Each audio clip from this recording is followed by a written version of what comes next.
Le constat sur lequel tout le monde s'accorde, c'est que le nombre de dépressifs ne cesse d'augmenter depuis un siècle. Au début du XXe siècle, il y avait moins d'1% des gens qui avaient un épisode de dépression dans leur vie. Au milieu du siècle, ceux qui sont nés dans les années 50, eh bien, on est déjà à 6% de gens qui ont un épisode dépressif avant 30 ans. Et aujourd'hui, on considère qu'une personne sur 5, 20% des gens, vont avoir un épisode dépressif pendant leur vie. Et c'est quelque chose qui est important, c'est quelque chose qu'on constate dans tous les pays du monde, et c'est ce qui convient vraiment d'expliquer.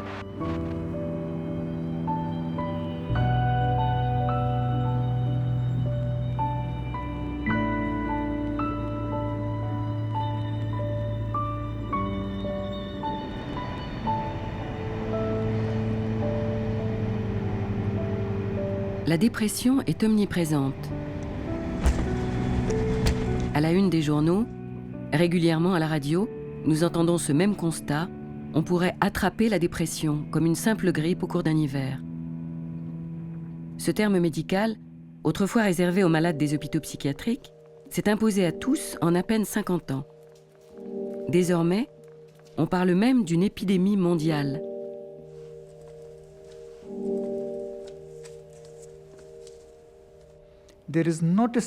Il n'existe pas une seule région dans le monde où il n'y a pas de cas de dépression. C'est un mal répandu. Il survient partout. Tout le monde peut être atteint. Et c'est une maladie. Les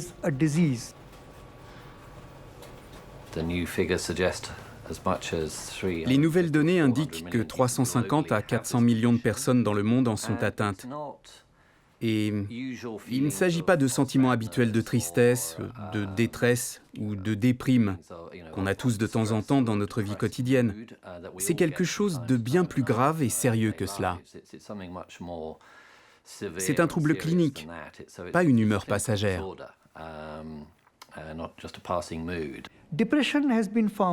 Il a été montré que la dépression est la deuxième maladie la plus invalidante dans le monde lorsqu'on la compare avec d'autres problèmes de santé. Cela doit être souligné, car ce n'est pas souvent reconnu comme étant si important.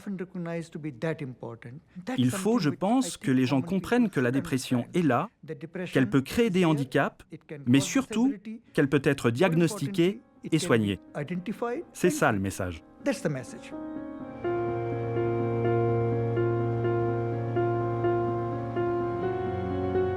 Que s'est-il passé pour que nous en arrivions là ? Comment expliquer ces données alarmantes ? Comment nos sociétés se sont-elles mises à fabriquer de la dépression à grande échelle ?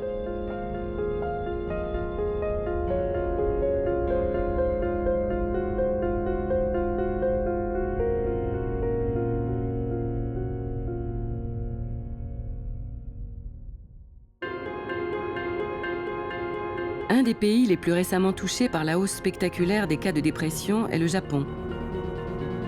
Jusque-là ignoré du grand public, le mot dépression s'est soudainement popularisé au début des années 2000. Depuis, le pays a vu le nombre d'individus diagnostiqués passer de 250 000 à plus de 1 million.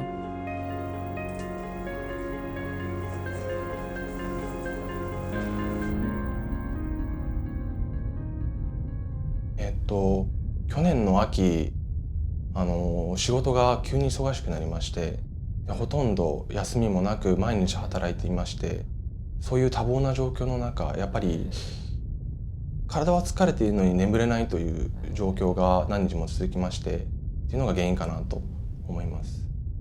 睡眠のリズムとか、もしくはその睡眠時間の確保っていうのは、そういった時どうされてたんですかね。昼間になるべく時間を見つけて、その職場のソファーで横になったりとか、そういう意識はしてました。土日もなく？土日とかは関係なくですね。やっぱり事件事故はいつでも起きるものですし、はい。今後お仕事ねまた戻るとなると、はい、どうやっていくとよろしいですかね。まずは再発防止を図るために、やっぱり投薬治療を継続するっていうことと。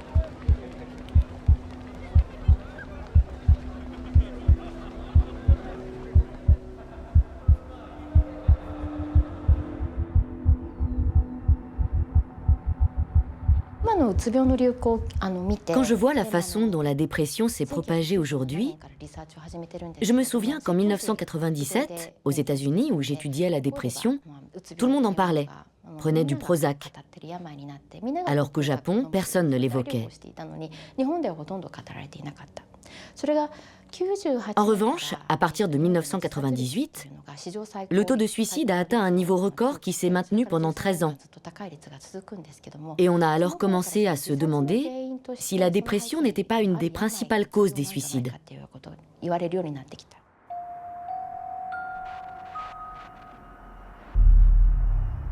La prise de conscience nationale s'est faite en 2000, lorsque pour la première fois, une entreprise, Dentsu, la plus prestigieuse agence de publicité japonaise, a été condamnée par un tribunal et ainsi rendue responsable du suicide de l'un de ses employés, victime de surmenage.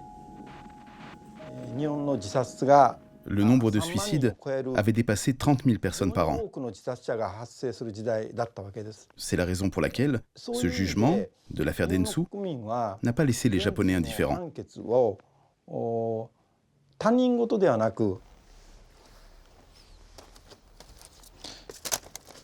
De tels procès se sont multipliés depuis. Et la dépression s'est vue considérée par les Japonais comme la principale explication de la hausse considérable du nombre de suicides.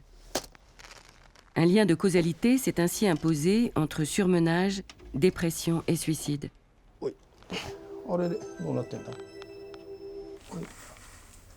Ce sont les infos de la chaîne NHK.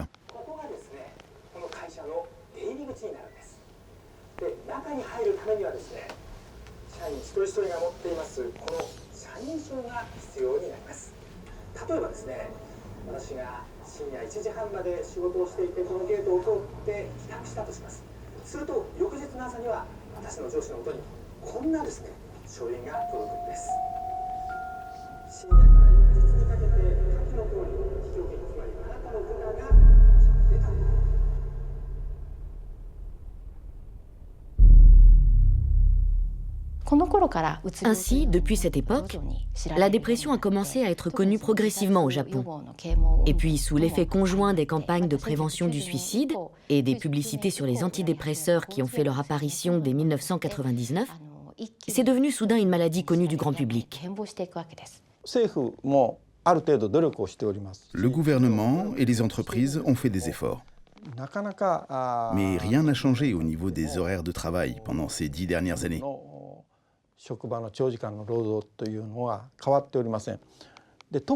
En ce moment, on prête particulièrement attention aux jeunes, surtout depuis le cas du jeune Ishizawa.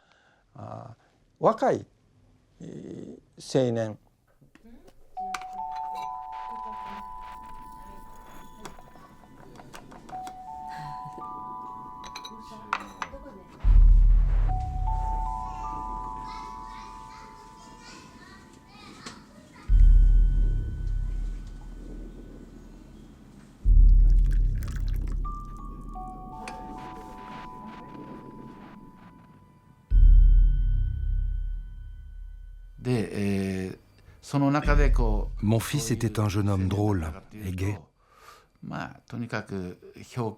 Tous les soirs, on se réunissait à Utsunomiya où il habitait. Un jour, peu de temps avant sa mort, mon fils a proposé de donner ses économies à son petit frère. Et moi, en l'entendant, j'ai trouvé ça bizarre.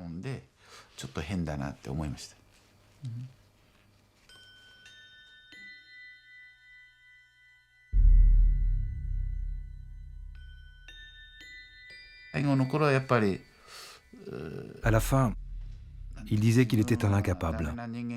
Tout ça, c'est parce qu'il ne pouvait pas atteindre les chiffres exigés par l'entreprise. Je lui en ai parlé, mais je ne savais pas qu'à ce moment-là, sa situation était si grave.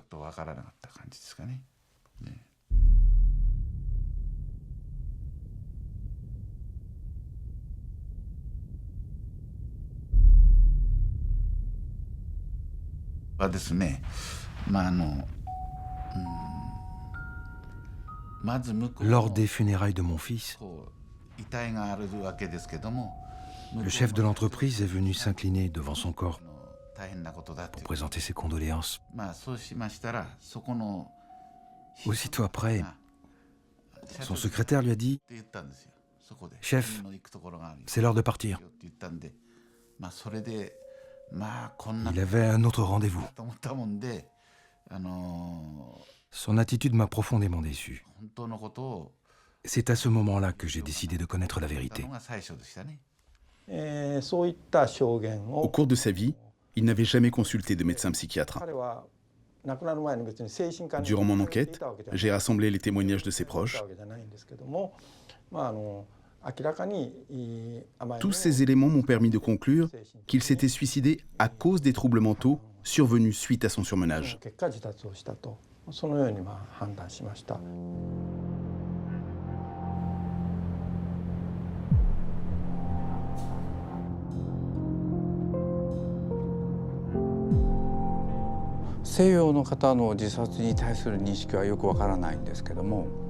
Je ne connais pas bien la notion du suicide chez les Occidentaux.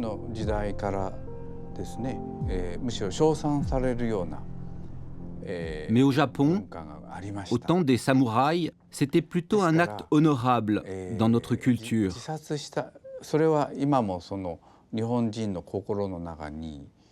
Donc, cette façon de penser a persisté dans le cœur des Japonais.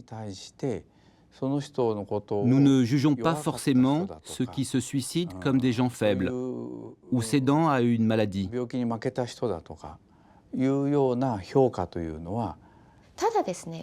Mais depuis 15 ans, plus l'intérêt pour la dépression s'est développé, plus le romantisme qu'on prêtait au suicide est en train d'évoluer. J'ai l'impression qu'il y a eu une évolution radicale. Avant, on considérait le suicide comme un acte de libre arbitre et accompli sans aucune hésitation. Désormais, on commence à penser que la cause est peut-être la dépression.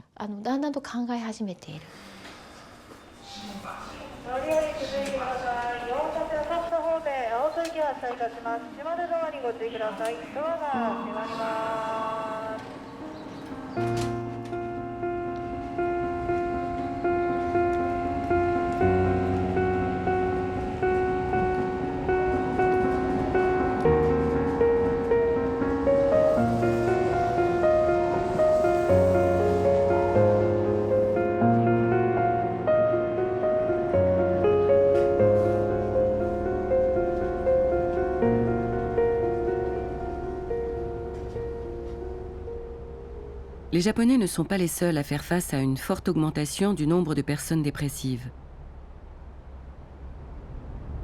En Allemagne, s'est créée l'Alliance européenne contre la dépression, organisme regroupant 15 pays européens et dirigé par le professeur Ulrich Hegerl, directeur de la clinique psychiatrique de Leipzig et consultant régulier auprès de l'industrie pharmaceutique. Le nombre de dépressifs est-il, tout comme au Japon, en hausse en Allemagne ? Ou ces résultats en constante augmentation sont-ils simplement la conséquence de stratégies de dépistage plus actives? Zunächst, vielleicht ganz interessant nochmal, die Frage ist ja oft, sind denn Depressionen wirklich so häufig? Oder wird es einfach durch die Erhebungsmethode falsch eingeschätzt? Wir hatten die Chancen, die KV-Daten auszuwerten und Sie sehen, dass im Jahr 2006 die Diagnose Depression über 87.000 Patienten gestellt worden ist, bei etwas mehr als 8 Millionen Versicherten. Il y a le sentiment dans l'opinion publique, dans de nombreux pays, que les dépressions augmentent. Cela a sans doute à voir avec le fait que dans l'ensemble, la prise en charge des personnes s'améliore. Cela veut dire qu'il y a plus de personnes qui ont accès au système de santé public, chez qui la dépression va être reconnue et diagnostiquée. Nous avons plus de personnes qui reçoivent une psychothérapie et plus de personnes qui prennent des antidépresseurs. Un programme de sensibilisation a été mis en place par l'Alliance pour former et informer patients, médecins, travailleurs sociaux et médias sur la dépression et le risque suicidaire. Ce programme est désormais appliqué dans plus de 100 régions en Allemagne et en Europe.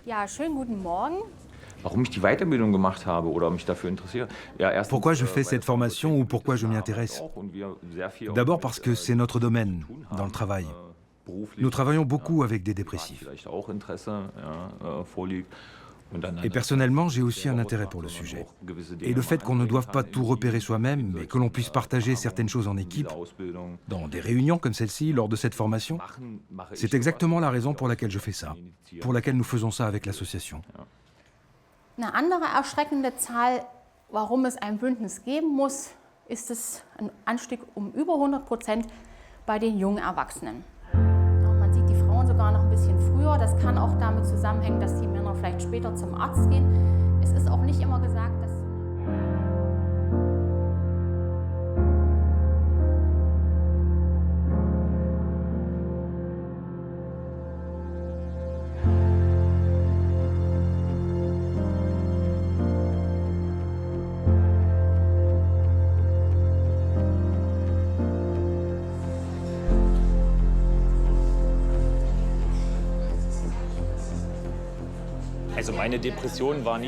Ma dépression n'était pas grave au point que je ne pouvais plus me lever de mon lit. Ce n'était pas du tout comme je le vois parfois auprès de certains malades. Chez moi, c'était très différent. Socialement, j'ai beaucoup de relations. Ce n'est pas le cas de nombreux malades. Et c'est un facteur important pour moi.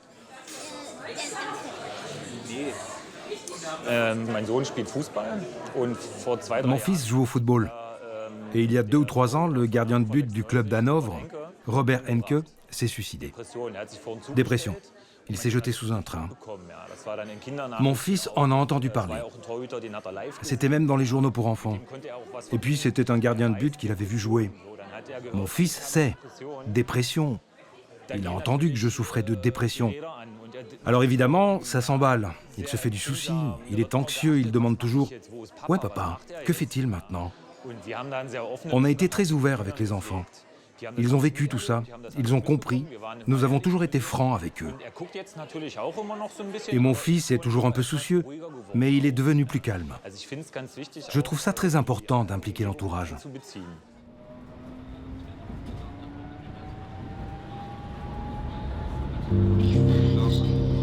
Ces processus de dépistage, qui se mettent en place dans un nombre croissant de régions du monde, selon un protocole vivement recommandé par l'OMS, incite à aller consulter un médecin. Autant de nouveaux diagnostics qui peuvent être pris en compte dans les statistiques. Mais regardons de plus près sur quoi reposent ces programmes, sur quelle méthodologie, et surtout, sur quelle définition de la maladie. La question la plus compliquée au monde, c'est comment définir la dépression. Parce que c'est utilisé de manière tellement différente. Le procédé standard des médecins pour la définir, c'est d'utiliser le manuel diagnostique et statistique, le DSM, qui a une série de critères définissant les symptômes les plus caractéristiques de la dépression. Et ça inclut la tristesse, la perte d'intérêt, les troubles du sommeil ou de l'appétit, la perte d'énergie, un sentiment de désespoir face à l'avenir, de pessimisme par rapport à sa vie actuelle et d'échec par rapport à sa vie passée. À cela s'ajoute très souvent un sentiment d'impuissance, d'inutilité. Et dans les cas les plus sévères, la personne est complètement inapte ou a de grandes difficultés à faire toutes ces choses qui font partie d'une vie normale. Elle se sent dans un état pire que ce qu'elle a jamais ressenti, pire que de perdre l'être qu'elle a de plus cher au monde. Le DSM, donc manuel diagnostique et statistique des troubles mentaux, c'est un gros dictionnaire en fait, donc un manuel au sens vraiment pratique, qui est destiné aux cliniciens et qui doit les aider à poser un diagnostic. En l'occurrence, pour la dépression, eh bien, sur 8 symptômes classiques, il faut que 4 au moins soient présents presque tous les jours pour que le diagnostic puisse être posé. Donc la grande nouveauté de ce manuel, c'est qu'il a, pour la première fois dans l'histoire de la psychiatrie, imposé à chaque clinicien des règles strictes dans la manière de poser le diagnostic. Avant 1980, 2 psychiatres ne se seraient jamais mis d'accord sur le diagnostic d'un même patient. Une catastrophe pour la profession.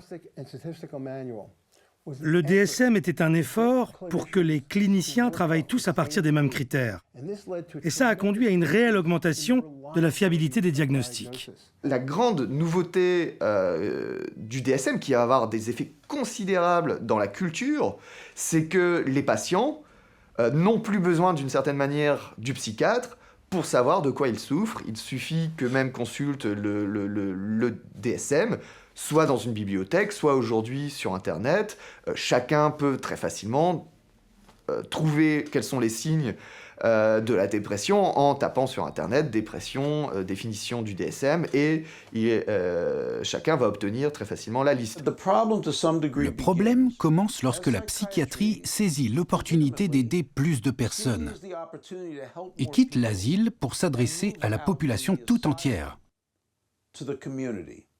Lorsqu'elles sortent du cadre hospitalier, la psychiatrie, les professions de santé mentale, les travailleurs sociaux, les psychologues, les thérapeutes de couple ou de famille, toutes ces professions s'adressent à l'ensemble de la population pour les aider.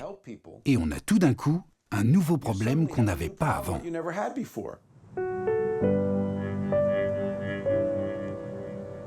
La simplicité d'usage du DSM l'a rendu accessible à tous, bien au-delà de son utilisation initialement réservée aux professionnels.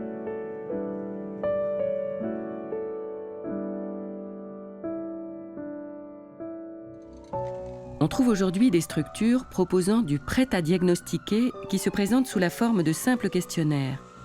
L'intention est apparemment louable.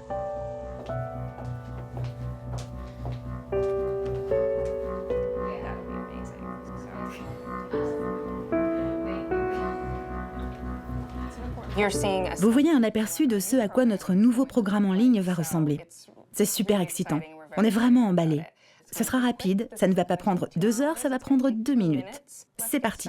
Donc on choisit un test, mettons dépression.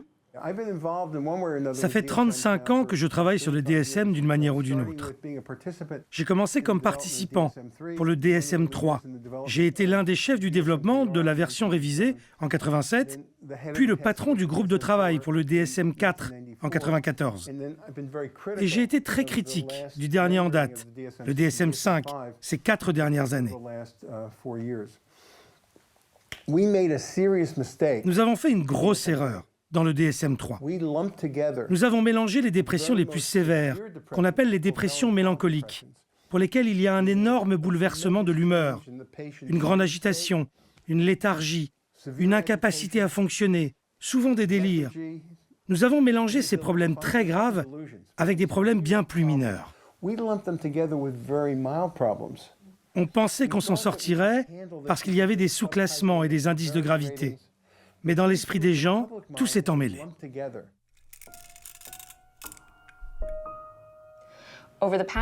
Ces 15 derniers jours, à quelle fréquence vous êtes-vous senti manquer d'énergie ou ralenti?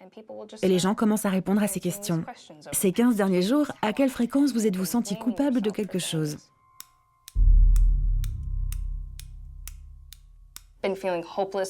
Senti désespéré face à l'avenir? Senti déprimé?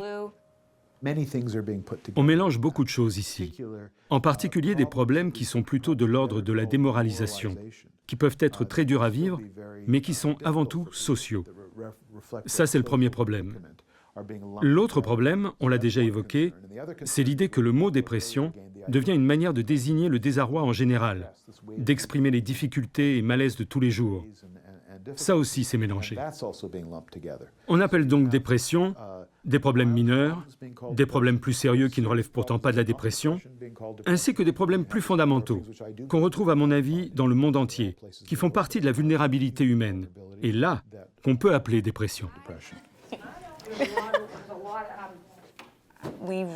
Nous voulons vraiment que la santé mentale soit abordée et traitée avec le même sérieux que la santé physique.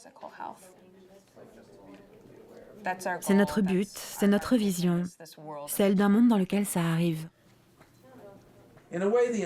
D'une certaine manière, en ce qui concerne la dépression, le système tout entier de recherche, de traitement et de dépistage, qui inclut tant de gens, repose sur cette seule définition du DSM.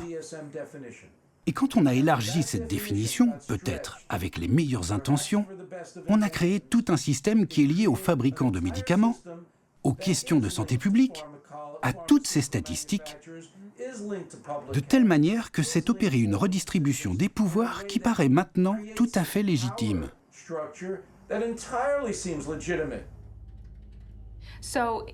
Effectivement, nous avons la chance de percevoir depuis quelques années des financements de la part d'entreprises pharmaceutiques qui nous ont permis de diffuser nos tests à l'échelle nationale.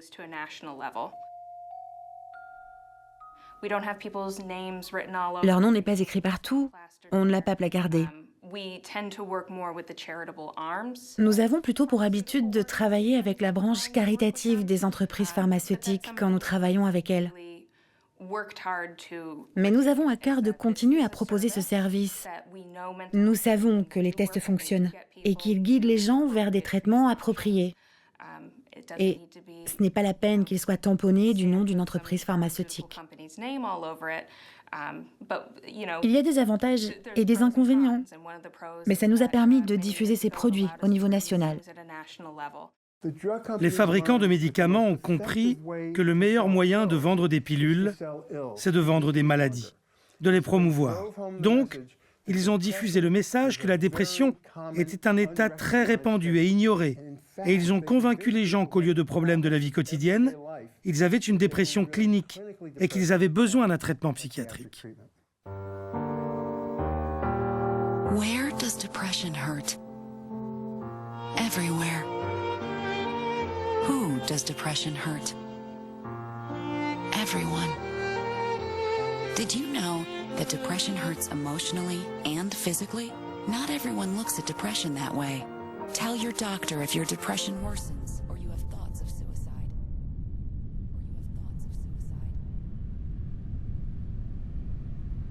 Depuis l'arrivée du DSM, le nombre de personnes diagnostiquées dépressives et celui des prescriptions d'antidépresseurs ont augmenté de manière spectaculaire.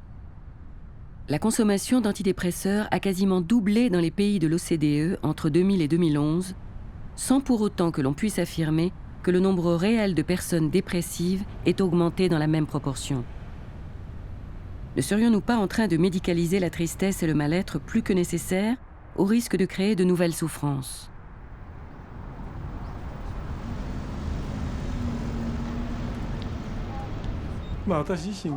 J'ai choisi de devenir psychiatre car déjà j'étais personnellement intéressé par les maladies mentales.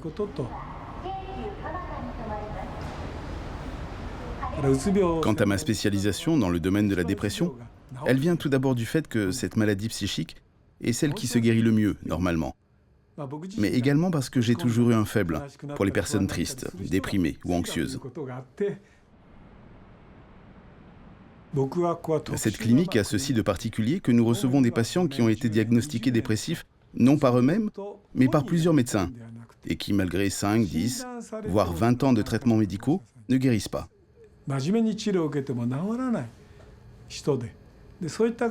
Il est certain que parmi eux, il y a une proportion non négligeable de personnes qui, alors qu'elles traversaient juste une mauvaise passe qui les a démoralisées à un instant de leur vie, ont vu leur santé psychique au contraire s'aggraver à cause des traitements et des médicaments pris consciencieusement pendant toutes ces années. うつはどこが辛くなるでしょう。さまざまなところです。うつは誰が辛くなるでしょう。さまざまな人です。 Simplement, comme on diagnostique la dépression chez les personnes qui remplissent une liste de critères définis, de nombreuses personnes se retrouvent hélas englobées dans cette définition trop large. Les médicaments que nous utilisons ne sont pas aussi efficaces, ni aussi sûrs que nous le pensons, et comportent en réalité de gros risques. De plus, une grande partie des informations dont les médecins disposent sur la sûreté et l'efficacité des médicaments est nettement biaisée, exagérant les bénéfices et minimisant les risques, voire même dissimulant des faits importants. よろしくお願いします。どうですかね、今日お越しいただいて具合ご様子は。あ、そうですね。以前よりだいぶ良くなったので、はい。そうですか。実際は今服用されていてどうですかね。お薬の効果なりもしくは存在というのは。うつ病に対する効能というのはちょっとまだ自分ではわからない部分もあるんですけれど、不安に関しては非常に効果を感じているので、はい、日常生活を送るにあたって非常に頼りになっていますね。はい、あとは痛みに対してはもうこれがなかったら非常に痛くて生活を送るのが大変なので、はい、なくてはならないものになっているかとしれません。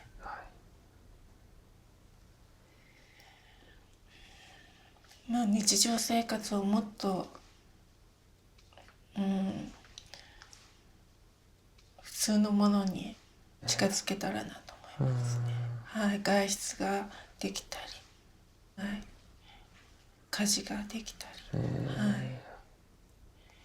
い、友人に会えたり。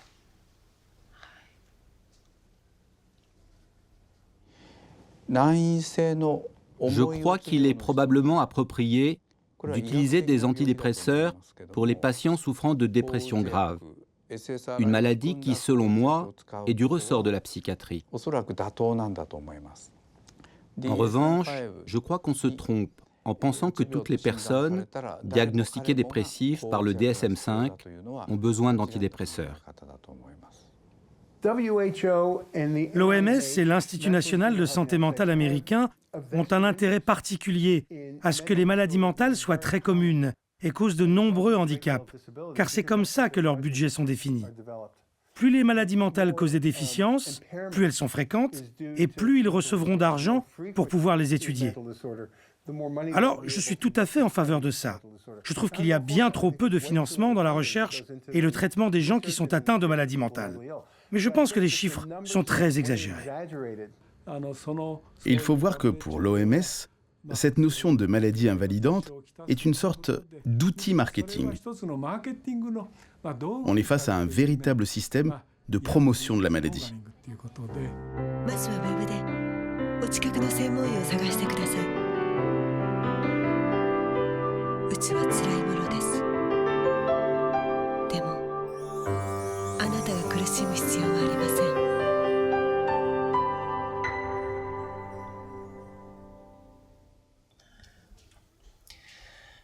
Mm, 心の中のどこかに Love yourself, love your my life、自分の人生を投げ出さずに生きていけたらなと思います。そうですね。はい、ぜひ希望を失わずに。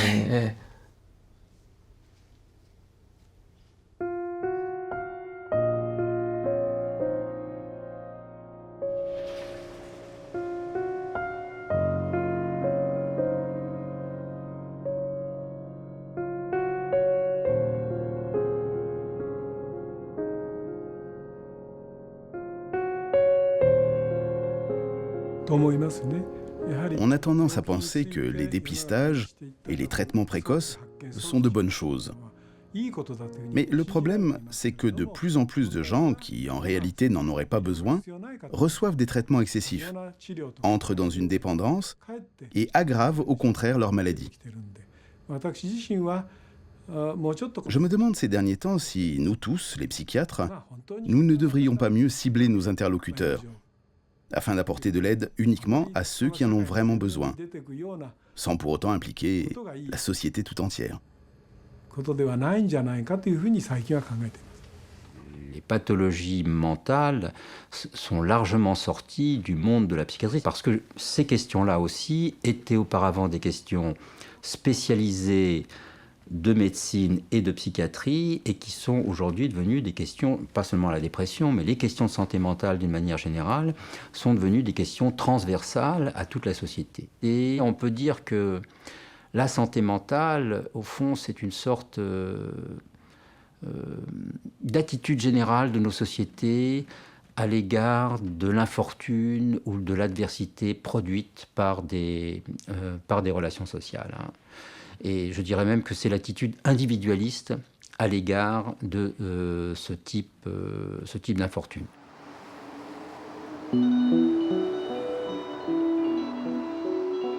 At any À toutes les époques de l'histoire, dans tous les groupes sociaux, culturels ou locaux, les gens ont des langages pour la souffrance et la détresse, qu'ils utilisent à la fois pour se comprendre eux-mêmes et pour communiquer leur détresse ou leurs problèmes aux autres. Et la dépression est vraiment devenue, à plusieurs niveaux, un de ces langages. Comme expression, son usage est très large et presque banal. Des gens vont dire « Oh, j'ai vraiment été déprimé par ce truc » ou « Ce film m'a déprimé ».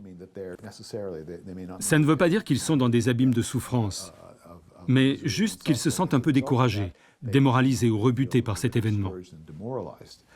Donc ça, c'est l'aspect le plus banalement partagé. C'est le problème lorsque les choses deviennent une sorte de langage commun au sein d'une communauté culturelle. Leur usage devient très élastique et très étendu. Elles fonctionnent un peu comme des métaphores de nos expériences.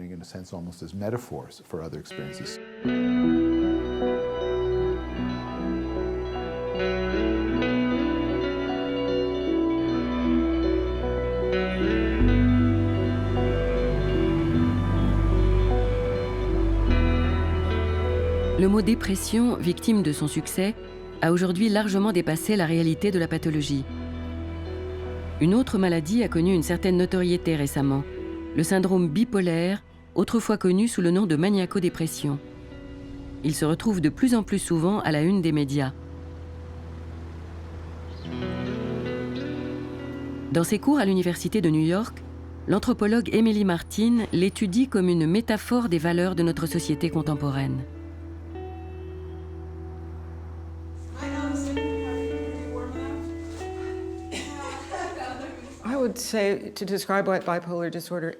Je dirais qu'être bipolaire, c'est avoir à vivre avec le fait que nos humeurs, les joyeuses comme les tristes, peuvent potentiellement devenir excessives par rapport à une norme souhaitable.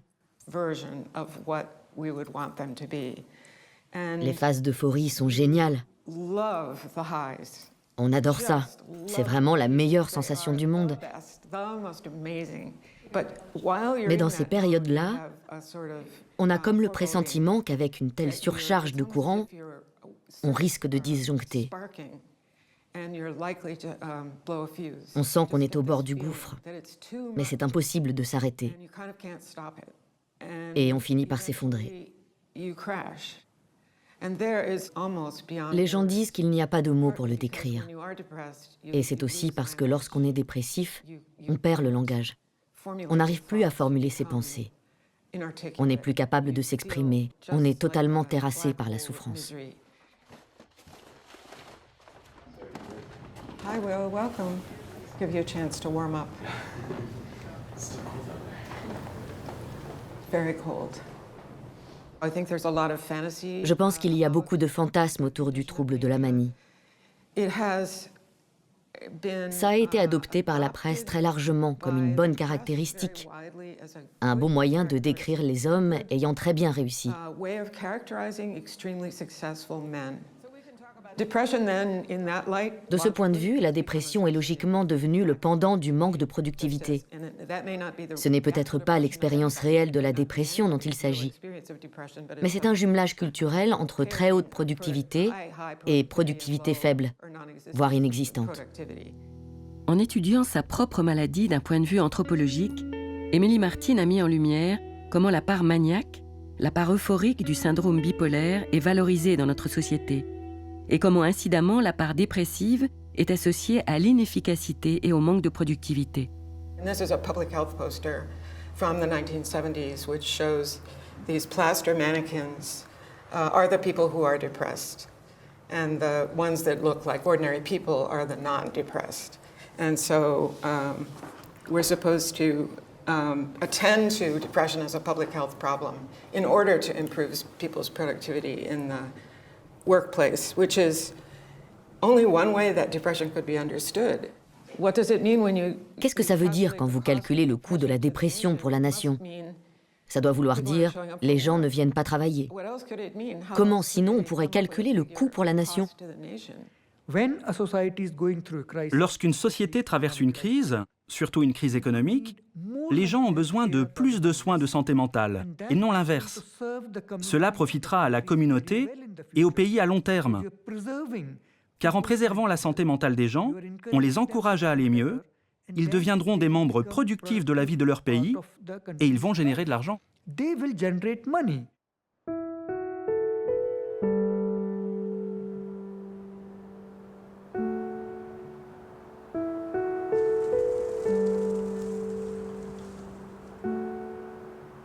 Depuis 2008, la Grèce fait face à une crise économique profonde et a vu s'accroître de manière spectaculaire ses taux de chômage, mais aussi de dépression et de suicide. Pour le député européen Nikos Chrountis, le lien est évident. Face à la détresse de ses concitoyens, il a décidé de soulever la question de la prise en charge de la santé mentale au Parlement européen.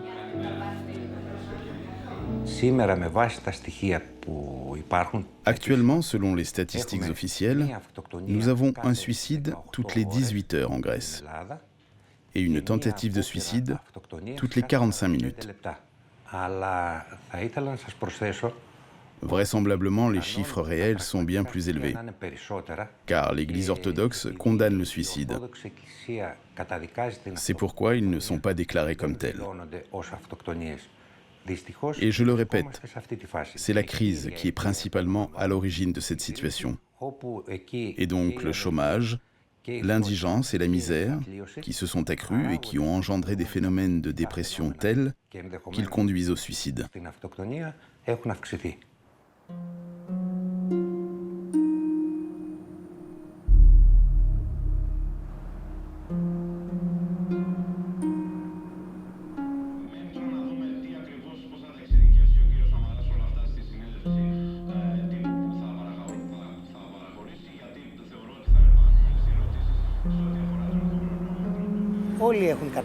Nous faisons tous de la dépression.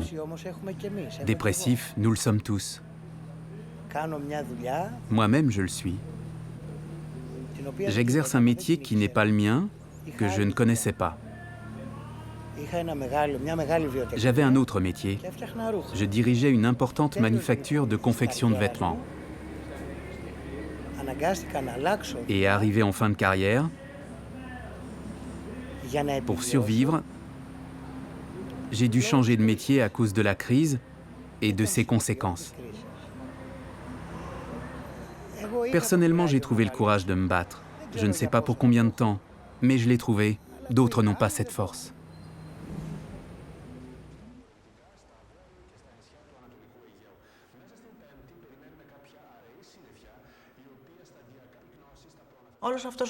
Cet endroit où nous nous trouvons débordait de vie avant. Tous ceux qui travaillaient dans le domaine de la santé psychique y sont venus suivre des programmes de formation.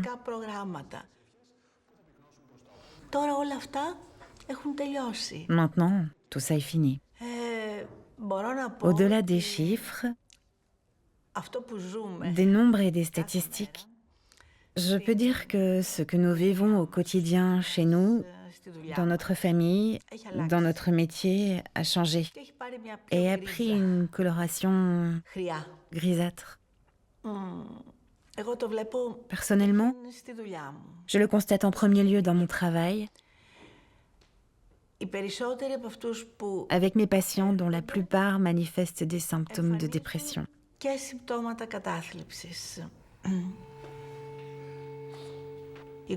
La famille est un lien très fort ici. Mais parfois, quand il n'y a pas de famille, ou quand la famille n'a pas les moyens d'aider, alors l'individu ne sait plus comment s'en sortir, y compris psychologiquement. C'est à ce moment-là que des médicaments peuvent être prescrits et parfois ils apportent un soulagement.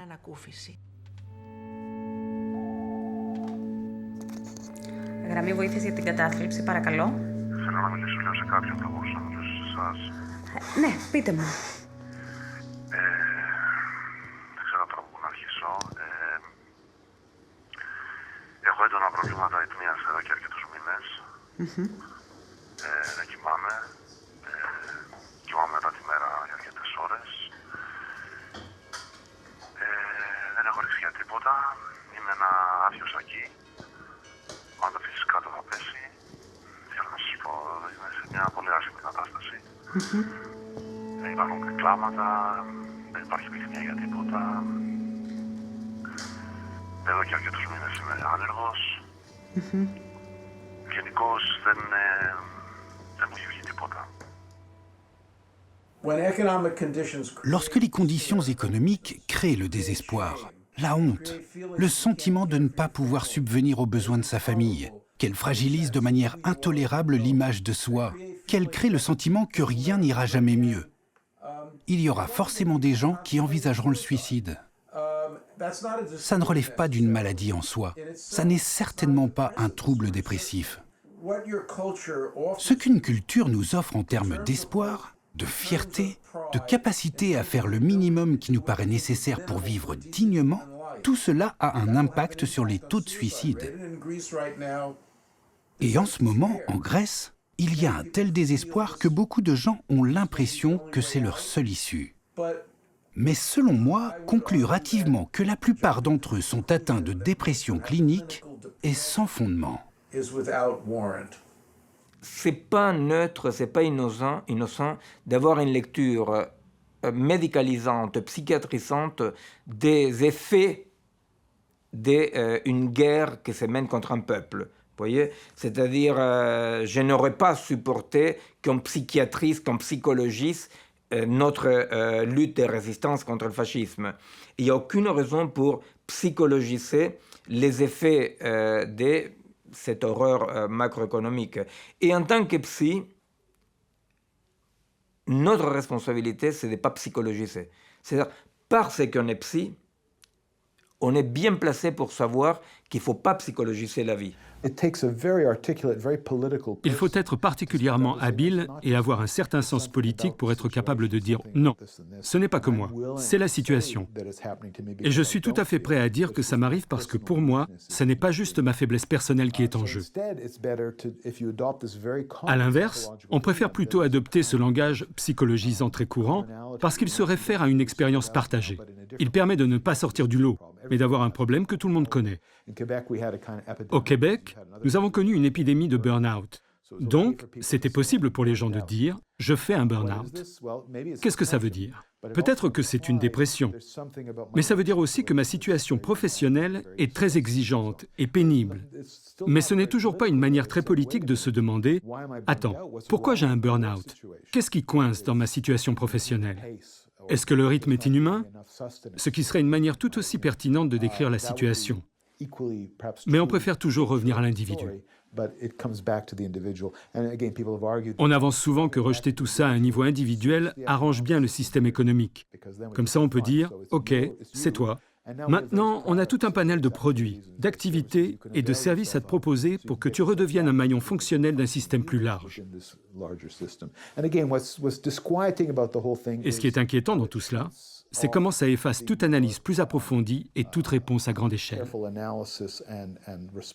On peut dire que l'exact opposé de cette hyperpsychologisation et individualisation de la souffrance, c'est un peu Occupy Wall Street.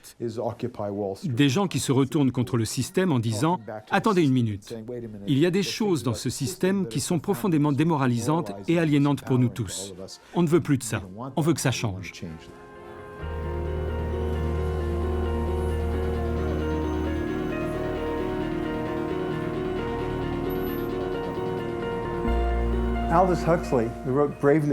Aldous Huxley, qui a écrit Le meilleur des mondes, a dit que la médecine ferait de tels progrès que bientôt plus personne n'irait bien.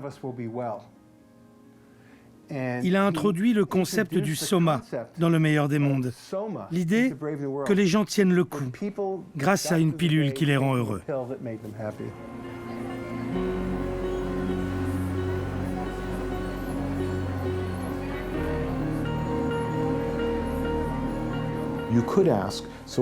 Vous pourriez vous demander ce qui aujourd'hui conduit à la dépression. Et s'il y a des problèmes dans notre mode de vie, quelque chose qui aurait à voir avec le capitalisme consumériste, avec une société orientée vers la réussite, avec le fait d'être assailli à longueur de journée par des stimulations, des incitations à consommer, s'il s'avère que ces choses sont problématiques, est-ce qu'on veut se voiler la face et dire « Il n'y a pas de problème, prenez cette pilule et vous pourrez supporter cet environnement difficile que nous nous sommes créés ».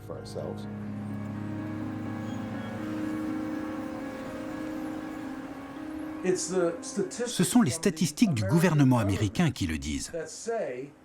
Parmi les femmes qui sont dans la fleur de l'âge, entre 30 et 50 ans, environ un quart d'entre elles sont actuellement sous antidépresseurs. Pas sur l'ensemble de leur vie. En ce moment même, environ un quart de ces femmes sont sous antidépresseurs. En France, est-ce que tous les étudiants prennent des amphétamines? Ici, c'est le cas. Si on prenait un groupe d'étudiants de l'université de New York, et s'ils pouvaient parler librement, on découvrirait probablement qu'environ 8 sur 10 prennent des amphétamines. Si ce n'est pas du dopage, je ne sais pas ce que c'est.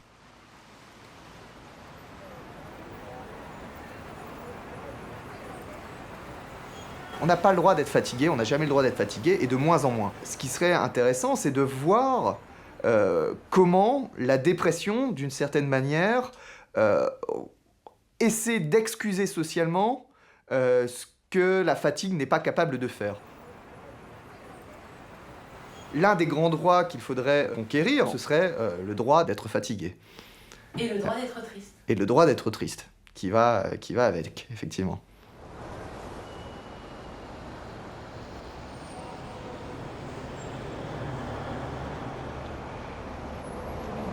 La nature humaine est d'une formidable constance. Notre monde ne compte pas plus de grands dépressifs aujourd'hui qu'hier. Ce qui change, c'est notre manière d'appréhender nos souffrances.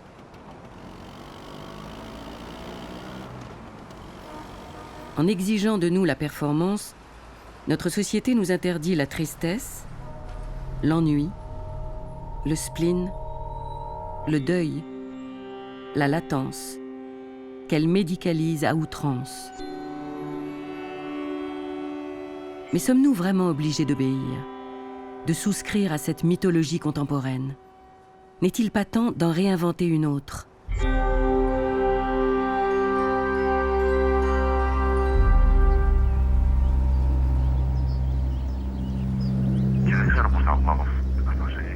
Νιώθω όλο αυτό να έρχεται πολύ πάνω μου, πολύ δυνατά πάνω μου.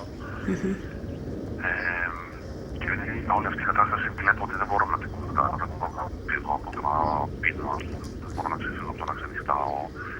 Πρέπει να ξαναμπω σε μια κανονική ροή. Έχω ακούσει ότι υπάρχει παραδοκική αγωγή που μπορεί να σε βοηθήσει να σε μια νιώσεις πάλι δυνατός.